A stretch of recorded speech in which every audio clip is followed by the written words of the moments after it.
Hey, Lele here. Just wanted to kind of give some last minute pointers to what I have posted earlier today.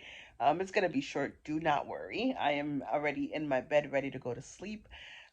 So just a few things. I had mentioned that one of the ways I'm kind of coping through this kind of like season of this kind of breakup that I'm having right now is through journaling.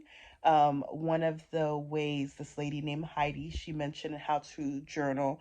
I'm not a big person that likes to take the time to do this, but I've been doing it since November 7th because I was feeling a lot of different emotions, and I just wasn't in a very good or happy place and did not feel content or grateful about a lot of things, even though I really, really should have. So I really wanted to kind of shift my mind off of what I was experiencing. So in the journal that I have, it's right here. I got to write for tonight. So the first part is that you are to write three things that you're grateful for. Three things. And then the second part would be that you want to write three things that you're giving yourself permission to do for that day. So maybe something you want to see happen or you want to accomplish. So you would want to note those three things that you would like to happen. And then later on that night, when you're kind of wrapping up your day, you would go back and you would write three things that went well that day. So, I mean, of course, they'll be different from what you wanted to do, but if it went well as well, that'd be great. And then you were only allowed to have one thing that did not go so well, or that you wish that could have been better. So, um, for example, for something that could be better, um let's see what I did. One of the things I had was I spent a lot of time being sad today because of this particular video that I watched.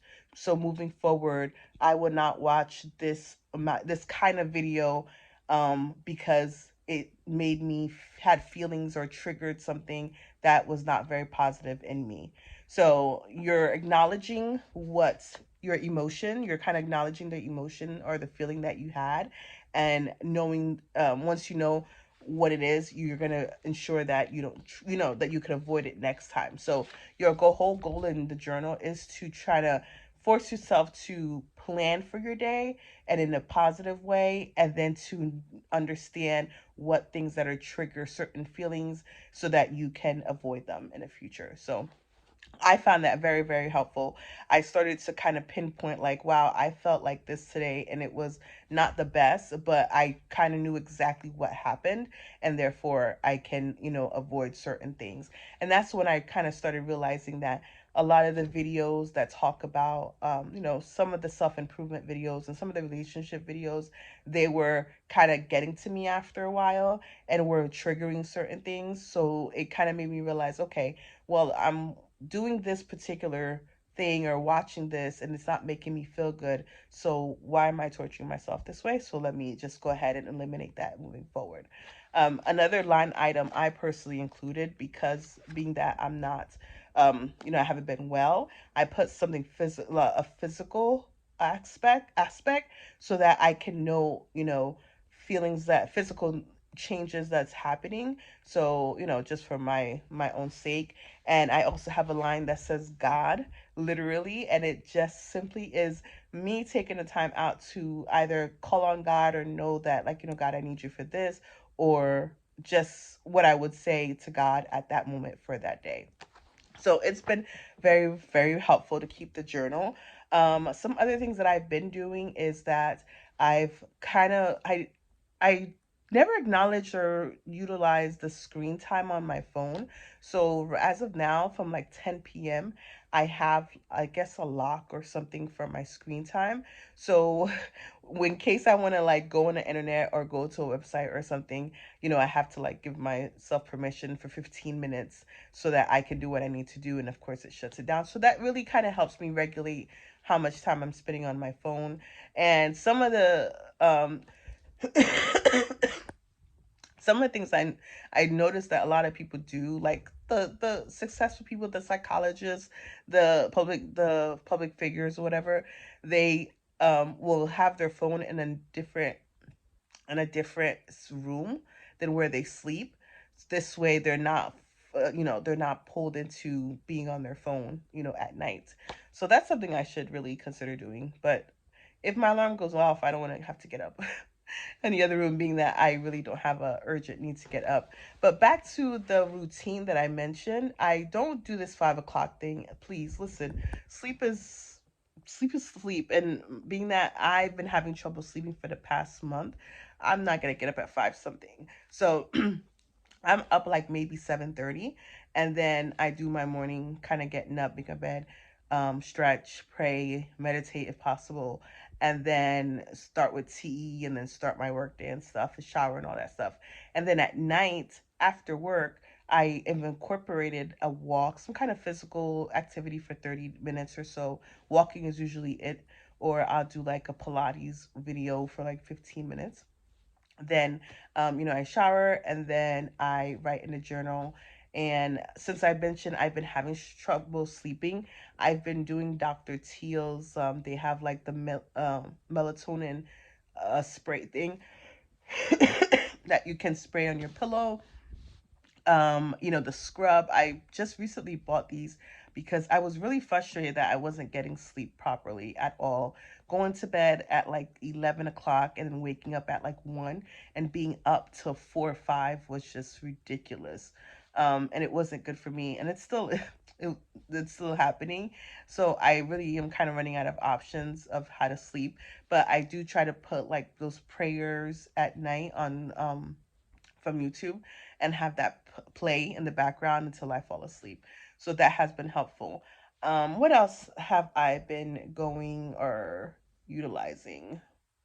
Um, Another thing that I recall from Dr. Ashanti, she mentioned like when you're going through like a grief or a pain, and or in a situation, it's always good to kind of write out what's happened, right? So she mentioned to write, what occurred, what was your involvement in it, and how you're going to move forward. In the past, in my last previous long term relationship, that was like over a year, I literally wrote up like everything that had happened, and what made me upset, like all my feelings and what went wrong. Doing that, after reading it, like afterwards, I was like, wow, I really see a bigger picture of why I feel the way I feel and what happened, and accepting it for what it is and what went wrong. um that made me see like, okay, this relationship did need to end, or like I didn't feel as bad because I knew, or I was able to see like, okay, this is what occurred. So I haven't done it for this the for this go around, but I will.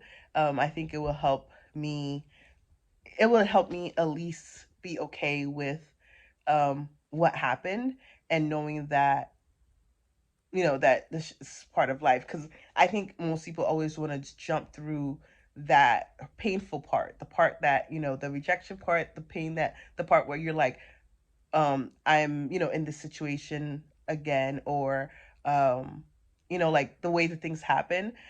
It's just that it's part of life, and I personally always want to skip. I want to skip to the part where I'm on to the next, or on letting go completely. And unfortunately, that process, the grieving process, has to happen. It has to happen. I don't know. I wish it did have to. But I think that's really, part of life, and that's the risk you take when you put yourself out there. And unfortunately, you have to process and think like, what, this person did not, um, the person did not want to work through it, or did not see you for who you are. And for me, I realized like the biggest thing is wanting to be able to find where my heart can be settled. Like, somebody said, where my heart can land softly, meaning like I can put my heart down. I can give this person my heart, and they're going to take care of it, and they're not going to, what I'm saying, they're going to do right by it. So unfortunately, until I find that, that's where I'd feel like, what, I'm in a very good place. Until that moment to I can really give my heart to somebody and they take really good care of it, I'm always, I'm going to have to keep being optimistic and being hopeful that I'll reach that point. So it is what it is, but you will get through it. Okay. Yeah, so those are things I wanted to share. I have my blood work tomorrow, so I'm hoping everything is still on track. Everything is good. I have been under some stress, so I'm hoping that is not going to affect my numbers. And excuse me, and God is in control, and He knows what He will take care of me and the situation, and He's going to take care of you as well. I mean, everybody experiences things, um feelings and emotions, and if you just stick through it, reach out to who who you seek to lead your life. I'm sure they will